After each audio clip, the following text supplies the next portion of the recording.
My husband and I own a lake house that we spend most of our free time at when it's warm. We go there over the winter to check on it and do any basic maintenance that's required. It's not set up for winter living. We often invite friends and family over. We have almost 2 acres of land and there's lots of room to park an RV or set up a tent. The house has a septic tank for the toilet. All the other water goes to a grey water tank we use for the garden and lawn. We only use biosafe products. We have a well-built and ventilated outhouse for when people are over. So last week was one where we went out to get the house ready for the spring and summer. We ordered the water truck to fill our tank. The propane guys are to fill up that tank.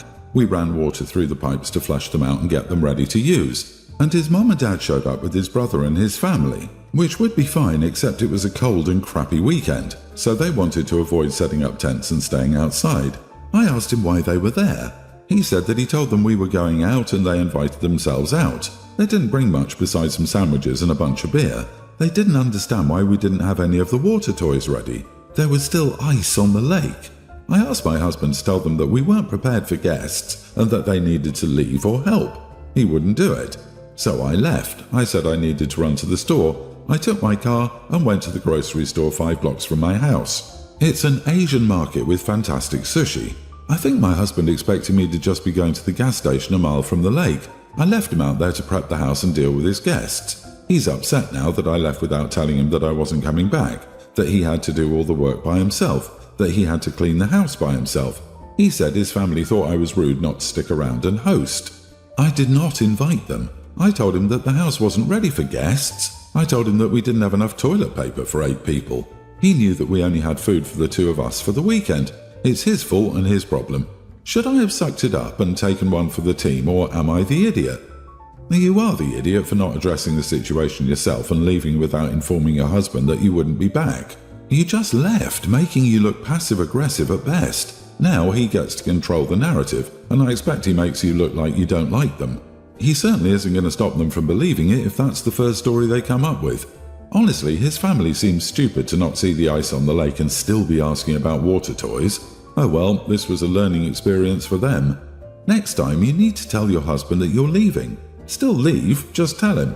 Feel free to tell everyone all at once. I'm leaving, the general store closes at 6 p.m, so make sure you guys get down there in time to buy food and toilet paper. Disagree, not the idiot. The yokels on here saying adults communicate yada yada yada and are completely ignoring the fact that you and your husband had a plan for this weekend. His family showed up uninvited and empty-handed, and you asked your husband to tell them to leave. You communicated and reinforced your needs and expectations. He declined to consider you. You don't have to tell him the consequences of his choice in advance. Sucks that he had to do the work himself, but maybe next time he won't choose ingrates over his actual wife. Seriously, who shows up to an uninvited but free weekend holiday without food for everyone, including the hosts? And let me guess, they probably rarely, if ever, pitch in for utilities, cleaning supplies, or fuel for the toys. My friend, people believe adults have magical powers of communication that turn every conflict into a 5 Kleenex episode of Oprah. Whether the person with whom they're supposed to be communicating is an unreasonable neighbor, an in-law with raging personality disorders, an abusive SO, or a floridly psychotic ex. If there is a conflict at all, OP is obviously not using their communication superpowers, as if St. Francis had refused to preach to the beasts of the wilderness. OP, not the idiot. Also, you have a husband problem. I hope you continue to refuse to make it your problem to manage his rude damn family's emotions and sense of entitlement.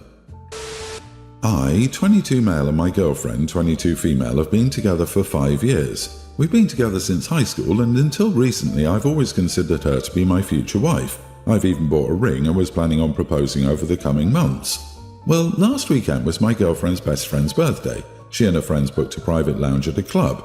Obviously, I didn't go because 1. I wasn't invited, and 2. I hate clubbing or anything associated with that.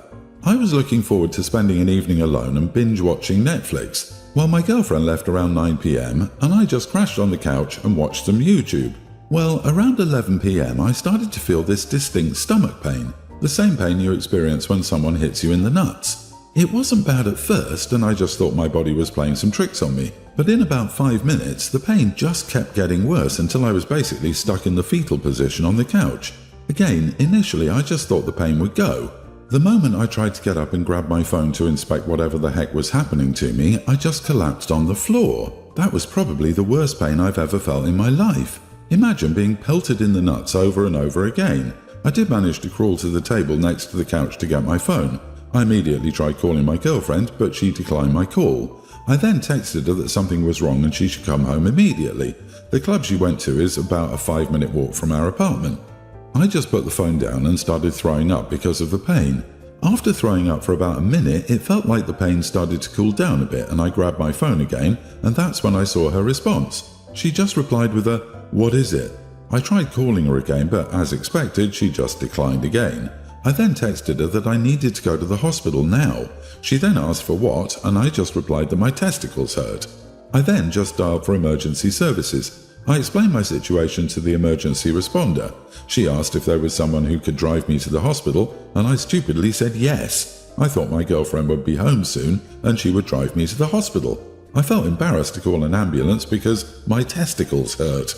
After I told the emergency responder this, she then told me that she would call me again in 10 minutes to make sure I was being driven to the hospital.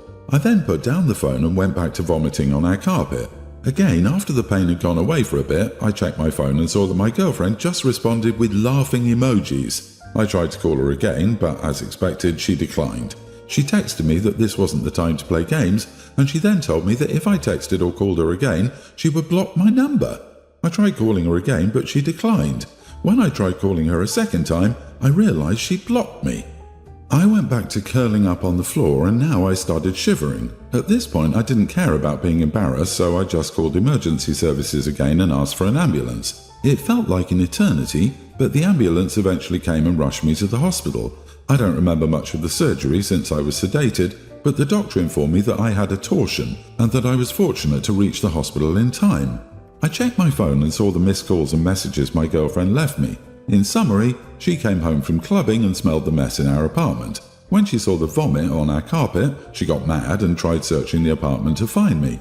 When she realized I wasn't there, only then did it hit her that I was actually being serious. I just texted her which hospital I was staying in and my room number and then went to sleep. I woke up the next morning and saw my girlfriend sleeping on a couch next to my bed. After she woke up, she started bombarding me with apologies. She thought I was joking, that I was trying to ruin their night, etc.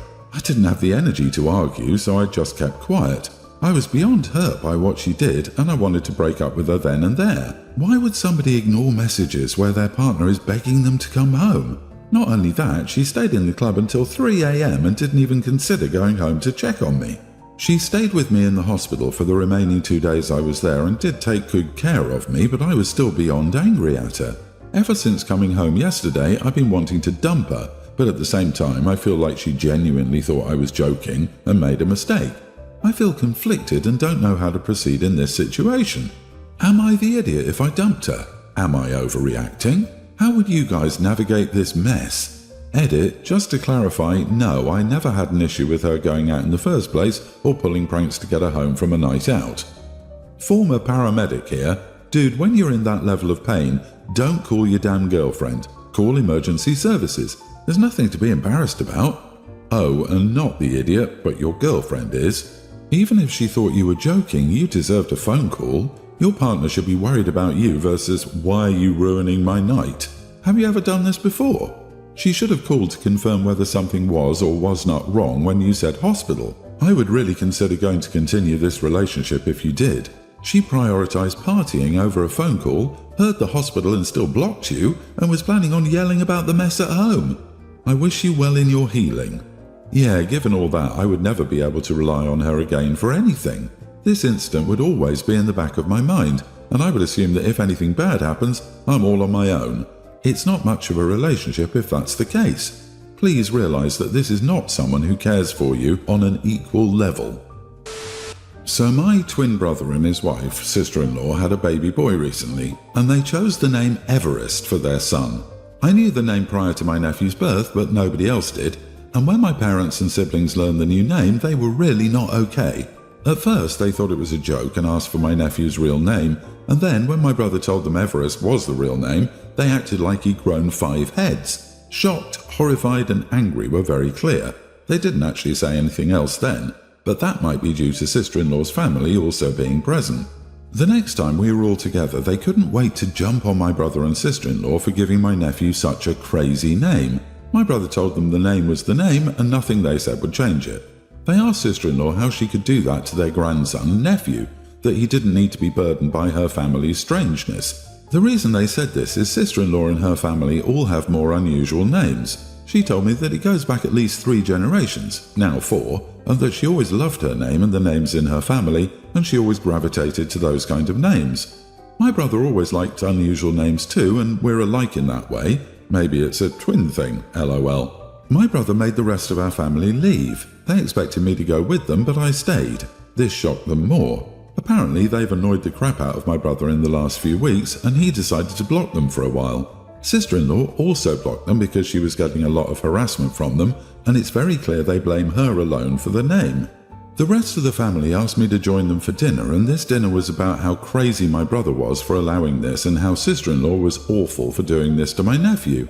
They mentioned how they sent several messages to both about the name being downright cruel.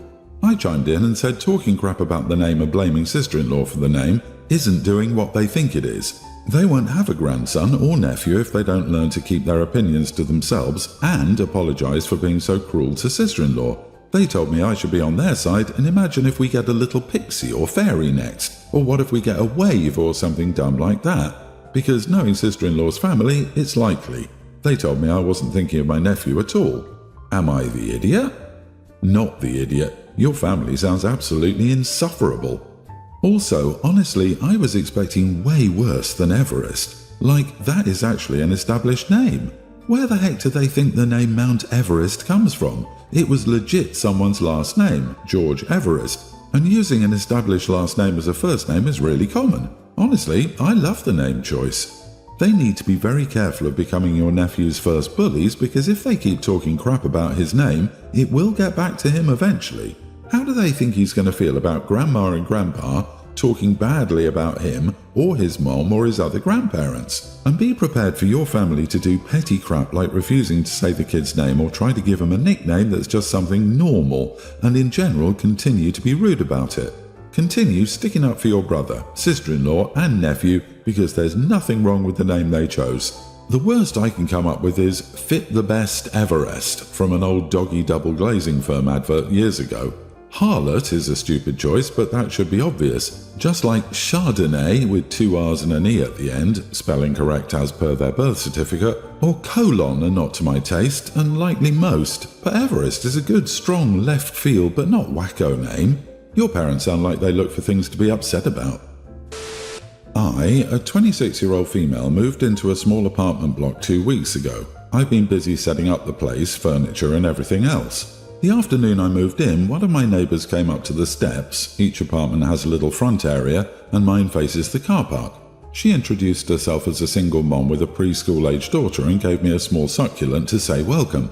I was very appreciative, said thank you, and we spoke for a few minutes. I work 3 days from home, and I'm usually home in the evening after work and at night. This neighbour has started showing up a lot. I can generally hear her approaching with her daughter, and they'll show up with a painting or something the daughter has made to give me. It's nice, but I prefer to keep to myself, and often I'm in my baggy tee or not dressed for visitors.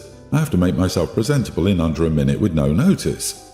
In this latest instance, they showed up around 7 p.m. The daughter had made some kind of drawing and wanted to drop it off. I'd had a long day. I was in a giant sweater, looking a mess but insanely comfy, eating ice cream on the couch and watching a film.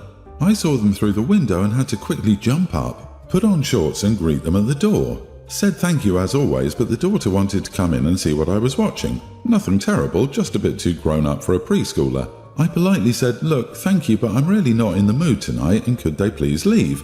My neighbour responded, but she's just a kid, it'll only be a few minutes. She loves making things to show you.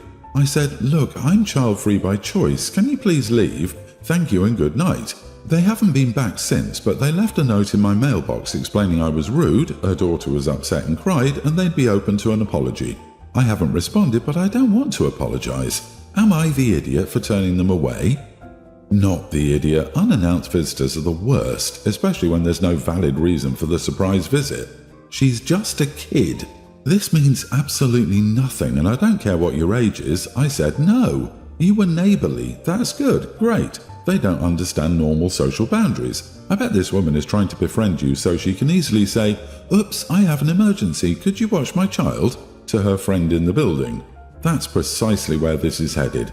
Keep your distance if you don't want to end up either as the unwilling babysitter or making a phone call to CPS because she's abandoned her kid on your doorstep.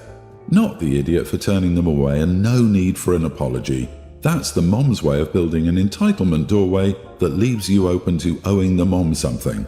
Clearly a position you don't want to find yourself in. Update: I've really taken all this advice on board. I will speak to my neighbour in person in the morning, not a note reply, and say I'm sorry for my choice of words. Still, boundaries need to be in place and they cannot keep showing up unannounced. I don't plan for it to be combative, just human to human. I should have said something from the beginning, but that is neither here nor there. However she decides to respond, that's what it is.